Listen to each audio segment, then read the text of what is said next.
Вы на канале Заметки жизни и я, Игорь Гейкун. Здравствуйте. Что приходит на ум при словах «всемирное наследие ЮНЕСКО»? Например, пирамиды в Гизе, Колизей, Эйфелева башня, София Киевская, Помпеи или дворцово-парковый комплекс Версаля. А вот в Аусбурге к единому объекту всемирного наследия ЮНЕСКо относятся 22 отдельных объекта, объединенных под общим названием «Система управления водными ресурсами Аусбурга». Сегодня я немного расскажу об этом объекте всемирного наследия, который включает в себя коллекцию технических и архитектурных сооружений, отражающие историю использования воды в Аусбурге в разные эпохи. Почему именно Аусбург? Все дело в том, что с 15 века, а скорее всего с конца 14 века, город Аусбург стал пионером в применении водопроводных станций для подачи питьевой воды и разделением воды на питьевую и техническую. И что самое интересное, некоторые элементы этой системы работают до сих пор. Как сейчас с гордостью на своем сайте сообщает муниципальная служба Аусбурга, питьевая вода Аусбурга – одна из лучших в Европе. Здесь из кранов журчит натуральная чистая вода. Ей не нужно бояться сравнения с бутилированной водой. На самом деле она обычно лучше. Самая старая существующая водонапорная башня в Германии – Большая водонапорная башня, построенная в 1416 году на водонапорной станции у Красных ворот в Аусбурге, старейшей водонапорной станции в Германии и, вероятно, также в Центральной Европе. Эта водонапорная станция включала в себя 3 исторические водонапорные башни – большую, малую и коробчатую – Кастен-Турм. Механизмы насосов, подававшие воду в башни, приводились в движение от водяных колес. Но как приводить в движение механизмы и получать чистую питьевую воду одновременно? И здесь было применено гениальное инженерное решение. Акведук у Красных ворот, который доставлял воду к этой станции, имел тройную функцию. На верхнем уровне он служил мостом для людей, животных и повозок через городской ров к Красным воротам. На нижнем уровне между арками он служил акведуком для транспортировки речной технической воды из Лохбаха, канала реки Лех, и питьевой воды из-за речушки Бруненбах в город через тот же ров городской оборонительной системы. Потоки воды в канале между арками имели деревянную перегородку, чтобы отделить слева техническую воду из Лохбаха от питьевой воды из Бруненбаха справа. Вода из Бруненбаха, чистая за счет питавших ее многочисленных ручьев Аусбургского леса, направляла через отверстие в бастионе у Красных ворот во двор водонапорной станции. Оттуда она закачивалась в цистерны водонапорных башен, чтобы обеспечить необходимое давление для снабжения городских общественных фонтанов и частных домовладений. Техническая вода приводила в движение колеса насосов. Сегодня 2 потока объединены. В 1777 году первоначально деревянный акведук был заменен на кирпичный аусбургским мастером-строителем Иоганном Христианом Зингером. Массивное сооружение имеет 6 арок и высотой в 2 этажа. Это единственный сохранившийся акведук и мост через городской ров, который когда-то проходил вокруг города.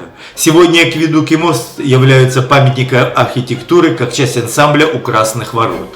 Для подачи питьевой воды к общественным фонтанам и частным домовладениям использовались деревянные трубы, высверленные в середине стволы, в основном сосновые, соединялись между собой металлическими муфтами. Когда большой водонапорной башни стало не хватать, в конце 15 века построили малую водонапорную башню. В дальнейшем для возросшего обеспечения города достаточным количеством питьевой воды соседняя оборонительная башня позднего средневековья Кастен-Турм в 1599 году была надстроена 2 шестиугольными этажами и переделана в водонапорную башню архитектором Якобом Эшаем. Построенная в стиле маньеризма раннего барокко и богато украшенная внутри, Кастен-Турм был своего рода рекламным объектом. В середине бассейна основного резервуара башни находилась скульптура юноши, созданная в 1601 году голландским скульптором Адрианом де Врисом. Юноша сидел на камне, покрытом травой и цветами, и лил в бассейн непрерывную струю воды из большой морской раковины. Сейчас скульптура находится в Аусбургском музее Максимилиана. С 1703 года вершина башни окружена каменной балюстрадой для создания смотровой площадки. На верхний этаж ведет необычная деревянная с красивой резьбой кубовидная маршевая винтовая лестница, которую в 1742 году построил аусбургский мастер фонтанов Каспар Вальтер. Винтовая лестница позволяет двум людям одновременно подниматься по обеим секциям двумаршевой лестницы. Верх центральной колонны лестницы украшен шишкой швейцарской кедровой сосны, символа Аусбурга. Аусбург так щедро украшал Кастентурм, потому что в город приезжали гости со всей Европы, в том числе и высокопоставленные, такие как принцы, герцоги, кардиналы и, конечно, ученые, которые хотели увидеть водонапорную станцию, которая в те времена была ультрасовременным технологическим объектом и гордостью свободного имперского города. Французский политик и философ Мишель де Монтень в своих путевых заметках подчеркивал важность этого замечательно разумного объекта для города. Так, например, в XVI веке частное подключение для жителей города предоставлялось за текущую плату в 10 гульденов или единовременную плату в 200 гульденов. Станция прослужила городу 463 года и была закрыта в 1879 году. Кастентурм не единственная водонапорная башня, переделанная из оборонительной. В XVIII веке бывшая оборонительная башня Фогельтурм, башня птиц, была переоборудована в водонапорную, чтобы увеличить напор воды за счет ее большой высоты. Водонапорные сооружения были, возможно, причиной того, что участок городской стены у соседней с Фогельтурм башни с воротами Фогельтор не был снесен во время дефортификации города в середине XIX века и были сохранены. Башня Фогельтурм и деревянное водяное колесо возле ворот Фогельтор над городским рвом остаются напоминанием о бывших водопроводных сооружениях. Интересно, что башня Кастентурм снабжала водой с постоянным и необходимым давлением 3 великолепные аусбургские фонтана на Максимилианштрассе, выполненные в ренессансском стиле маньеризма – Августа, Меркурия и Геркулеса. Фонтан Августа на Ратушной площади был создан по проекту голландского скульптора Хуберта Герхарта между 1589 и 1594 годами и отлит Петером Вагнером. Считается, что возведен он к празднованию 1600-летия основания города. Его главная фигура высотой 2,5 метра изображает основателя города, римского императора Августа, простирающего руку благословения над городом своего имени. Всегда надо помнить, что искусство Ренессанса пронизано символизмом. Скульптуры, сидящие по краям бассейна фонтана, символически олицетворяют водных божеств 4 рек, протекающих через Аусбург – Лех, Вертах, Бруненбах и Сингольд. На колонне фонтана изображены гермы в виде крылатых женских фигур гермафродитов, разбрызгивающие воду из своих грудей и пенисов, что является символами изобилия и богатства. Между ними фигуры амуров с дельфинами, из пастей которых струится вода. Бассейн и колонна фонтана выполнены из мрамора. При литье фигур использовались бронза и латунь. Фонтанная решетка – это шедевр из кованого железа, создана Георгом Шеффом в 1564 году. Увенчана спиральными завитками и ветренообразными цветами. Она защищает фонтан от повреждений, а воду от загрязнений. Фонтан Меркурия находится на Максимилианштрассе, центральной улице города, берущей свое происхождение от исторической римской дороги Виа Клавдия Августа, возле католической церкви Святого Морица, Маврикия, и рядом с площадью Морец-Плац. Создан между 1596 и 1599 годами голландским скульптором Адрианом де Врисом и отлит Вольфгангом Нейдхартом.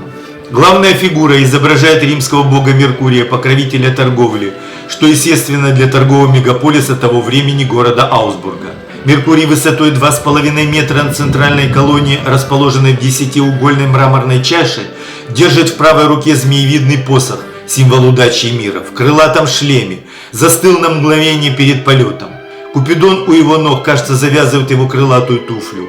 Вода струями течет из бронзовых фигур на колонне. 2 собачьих голов, 2 голов медузы Горгоны, 2 львиных голов и 4 орлиных голов, символов опасности, которые угрожают торговле, движению товаров и путешествиям, от которых, как предполагается, защищает бог Меркурий.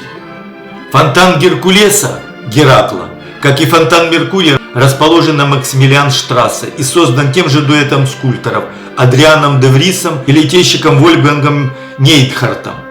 Установлен в 1602 году. По сравнению с предыдущими 2 фонтанами наиболее переполнен символизма. На трехгранной мраморной колонне находится трехметровая бронзовая статуя Геркулеса. В руке он держит пылающую дубину, которая собирается убить семиглавое крылатое чудовище Гидру. Это символизирует победу человека над дикой силой воды, мощью огня, а также силу вольного имперского города Аусбурга. Струй воды стекает в 6-метровую мраморную чашу из львиных голов, у 3 наяд на углах колонны, представляющих стихию воды, у одной из выжимаемой ткани, у второй из вытираемых волос, у третьей из кувшина, льющей воду на свои ноги. У основания колонны из раковин и ртов морских божеств и из клювов лебедей, которых держат амуры. Большое значение имеют 3 позолоченные бронзовые рельефные панели, установленные в мраморных рамах между 3 женскими фигурами. Первый рельеф изображает основание города Аусбурга. Бык и корова, запряженные вместе, тянут плуг, которым определяют границы города на земле. Здесь же изображение знака Козерога, под которым родился император Август. Второй рельеф изображает связь и союз между Ромой и Августой Винделикум. Рома в шлеме, сидящая на капитолийской скале, с Ромулом, Ремом и Тибром у ее ног, протягивают руку Августе, которая приближается к ней, украшенная короной и сосновыми шишками. Амур и 2 орла сидят на триумфальной арке, в проеме которой стоит император Август, объединяющий города. На 3-м рельефе богиня города Августа Винделикум, снова украшенная короной и сосновыми шишками, въезжает в свой город на триумфальной колеснице. Над городскими воротами стоит дарующий процветание Меркурий, а внизу справа сидит женская фигура с рогом изобилия. Фонтан увековечивал имперский Рейхстаг 1547-1548 годов, проходивший в Аусбурге, на котором католическим императором Карлом V были урегулированы религиозные разногласия между католиками и протестантами в Священной Римской империи.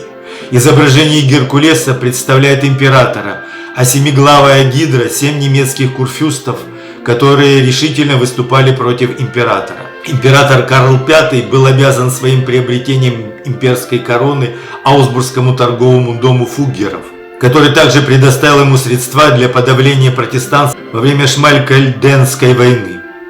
Вероятно, поэтому фонтан Геркулеса стоит рядом с комплексом домов Фуггеров. Все оригиналы скульптур с фонтанов теперь размещены в музее Максимилиана во внутреннем дворе со стеклянной крышей. На фонтанах установлены копии. Свое начало гидротехнические сооружения Аусбурга берут во времена Римской империи, когда римский дальний акведук подавал воду на расстоянии 35 километров от источника Хурлах в Августу Винделикум. Сейчас водный мир Аусбурга включает в себя не только старую сеть производственных каналов, но и сохранившиеся заполненные водой городские рвы, построенные в XVI веке, а также несколько водных переправ для разделения потоков, проходящих друг над другом. Каналы Леха проходят через нижнюю часть старого города, через район Лехфиртель, квартал Леха, который на протяжении столетий был центром ремесел Аусбурга. Когда-то они служили для подачи воды и выработки энергии многочисленным средневековым ремесленным предприятиям, которые приводили в действие свои машины с помощью водяных колес, а также служили для тех процессов и утилизации сточных вод. Здесь находились мастерские резчиков, ткачей, кожевников, золотых и серебряных дел мастеров, которые до XVIII века производили, среди прочего, всемирно известное аусбургское столовое серебро, на котором в свое время подавалась пища при каждом европейском дворе. Сегодня можно посмотреть несколько исторических ремесленных мастерских, среди которых наибольшей популярностью пользуется ювелирная Alte Silberschmiede, старые мастера серебряных дел. Производственные каналы делают Аусбург городом мостов. Имея в общей сложности 500 мостов, Аусбург даже превосходит Венецию по их количеству. 44 улицы города в своем названии имеют прямую связь с водой. Району Лехфиртель после комплексной реконструкции вернули исторический облик. Старые булыжные переулки, расчищенные каналы Леха, средневековые дома ремесленников, переоборудованные в престижное жилье, многочисленные бутики, бары и пабы на извилистых улочках стали одним из самых популярных районов как среди туристов, так и жителей Аусбурга. И именно каналы придают средневековым переулкам Лехфиртеля особый колорит. Есть у района и свой исторический фонтан. Фонтан Святого Георгия. Неизвестно, кто спроектировал фонтанную фигуру, однако точно известно, что отлил ее аусбургский мастер Вайт Дитч в 1565 году. Скульптура стоит на массивной колонне с 4 полукруглыми чашами фонтана и изображает Георгия в виде рыцаря, одетого в доспехи, как это обычно встречается в иконографии, убивающего копьем дракона, лежащего на земле у его ног. Как и многие фонтаны в истории города, он часто менял свое местоположение. После реставрации в 1993 году фонтан вернулся на первоначальное место перед Штадтмецк, городской мясной лавкой. Городская мясная лавка тоже входит в перечень объектов всемирного наследия ЮНЕСКО. Здание в стиле позднего Возрождения, построенное между 1606 и 1609 годами знаменитым архитектором Элиасом Холлом, создателем Аусбургской ратуши, о которой я подробно рассказывал в сюжете об Аусбурге. Великолепное четырехэтажное здание с узким фронтоном было самым технически современным сооружением мясной гильдии на момент постройки. Элиас Холл проявил изобретательность при проектировании здания.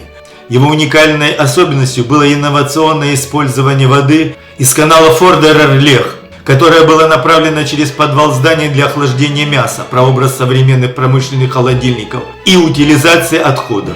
В нижней части здания размещалось 126 мясных торговых лавок, в то время как в верхней части находились офисы гильдии мясников и административные помещения.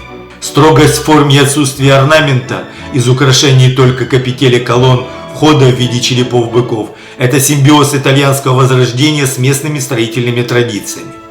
Забор воды для охлаждения мяса и утилизации отходов – техническое новшество Элиаса Холла – не только принесли пользу гильдии мясников, но и способствовали развитию торговли и коммерции Аусбурга. А вот другой водный объект всемирного наследия претерпел свою трансформацию из чисто технического сооружения в современное спортивное – Айс-канал. Первоначально это был обводной канал для дрейфующего льда, защищавший гидротехнические сооружения станции питьевой воды Хохабласе, которая пришла на смену станции у Красных Ворот в 1878 году. В 1970-1971 годах канал был переоборудован в трассу для гребного слалома к летним Олимпийским играм 1972 года. Трасса имеет длину 660 метров и ширину 10 метров, расход воды 10 метров кубических в секунду. За соревнованиями могут наблюдать 24 тысячи зрителей. Олимпийская трасса представляет собой водную трассу 4-го уровня сложности с разнообразными ступеньками, валами и водоворотами. Здесь регулярно проводятся чемпионаты мира и Европы по гребле на байдарках и каноэ, а также этапы Кубка мира в этих видах спорта. Не только станция питьевой воды в Хохабласе с Айс-каналом вошли в список всемирного наследия, но и 10 исторических гидроэлектростанций на реках Лех, Вертах и Сингольд, построенных с 1865 по 1922 годы. На настоящий момент только на реке Лех протяженностью всего 255 километров расположено 33 действующие гидроэлектростанции. И хотя их общая мощность невелика, около 350 мегаватт, но они вносят свою стабильную лепту в электрообеспечение региона. В городке Герстхофен, примыкающему к северу к Аусбургу и входящему в его агломерацию, тоже есть историческая гидроэлектростанция из списка всемирного наследия. Но не о ней я хочу рассказать, а об уникальном, одном из крупнейших немецком техническом музее, косвенно связанным с водной стихией. В бывшей водонапорной башне Герстхофена от 1906 года, в которой в 2003 году в процессе расширения было пристроено новое здание, находится музей воздушных шаров, старейший музей воздушных шаров в мире. Музей был основан в 1985 году на основе авиационной коллекции аусбургского воздухоплавателя Альфреда Эккерта. Почему в Герстхофене и Аусбурге? По двум причинам. Первое. Барон Йозеф Максимилиан фон Людгендорф, вдохновленный полетом на воздушном шаре Жан-Пьер Бланшара, нашел спонсоров для своего предприятия и построил свой газовый шар в Аусбурге в 1786 году. Но после того, как его запуск дважды не удался из-за непогоды и человеческой ошибки, барона выгнали из города. Публика прозвала его шар «любитель земли». он не успокоился и предпринял третью и последнюю попытку запуска в соседней тогда еще деревне Герстхофен, но снова безуспешно. Вторая причина. Дело барона не пропало, и 27 мая 1931 года Агюст Антуан Пикар, швейцарский ученый-физик, и его помощник Пауль Кипфер поднялись в небо на борту первого в мире стратостата с герметичной гондолой ФНРС-1 в барокапсуле с кислородом, запущенного с территории завода по производству воздушных шаров в Аусбурге, и установили рекорд высоты 15 781 метр. Это был первый раз, когда человек поднялся в стратосферу. Дело это в те годы было очень рискованным. Мой отец в июле 1938 года, будучи школьником, видел аварийное приземление советского стратостата ВВА-1, в котором из-за разгерметизации кабины весь экипаж погиб. Пикар же после своего рекордного полета совершил еще полет в стратосферу, достигнув максимальной высоты 16 201 метр, и участвовал в подготовке полетов других стратостатов. Во время своих полетов Пикар ставил задачи измерения физических параметров верхних слоев атмосферы и космических лучей, намереваясь благодаря этому собрать экспериментальные доказательства теории своего друга Альберта Эйнштейна. Полеты Пикара на стратостате были теоретически подготовлены в сотрудничестве с Эйнштейном и экспериментально способствовали доказательству части специальной теории относительности. Копия воздушного шара барона фон Людгендорфа сейчас висит в музее воздушных шаров. Оболочка сделана из белой и красной тафты, объемом 550 кубических метров водорода. Снизу на тросах висит богато украшенная гондола в форме небольшой лодки в стиле барокко. Перья руля были предназначены для обеспечения маневрирования, а газовый клапан обеспечивал бы безопасность. Барон назвал свое транспортное средство «Гондольфирой» в честь Монгольфьера.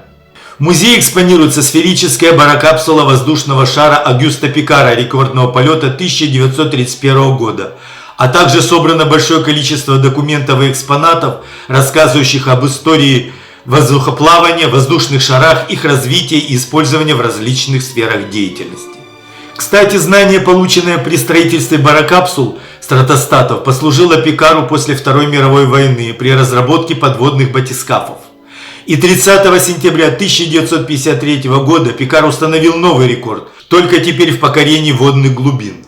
На батискафе Трест, погрузившись на глубину 3150 метров в Таренском море в сопровождении своего сына Жака Пикара. Того самого Жака Пикара, который 23 января 1960 года в том же Триесте с американским лейтенантом ВМС Доном Уолшем, вот они на фотографии, Уолш ближе, Пикар дальше, погрузились на дно бездны Челленджера в Марианской падине на глубину 10 919 метров.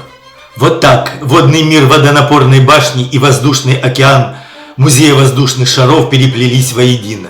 Если вам понравилось, ставьте лайки, подписывайтесь на мой канал, задавайте вопросы. С удовольствием буду на них отвечать. До свидания.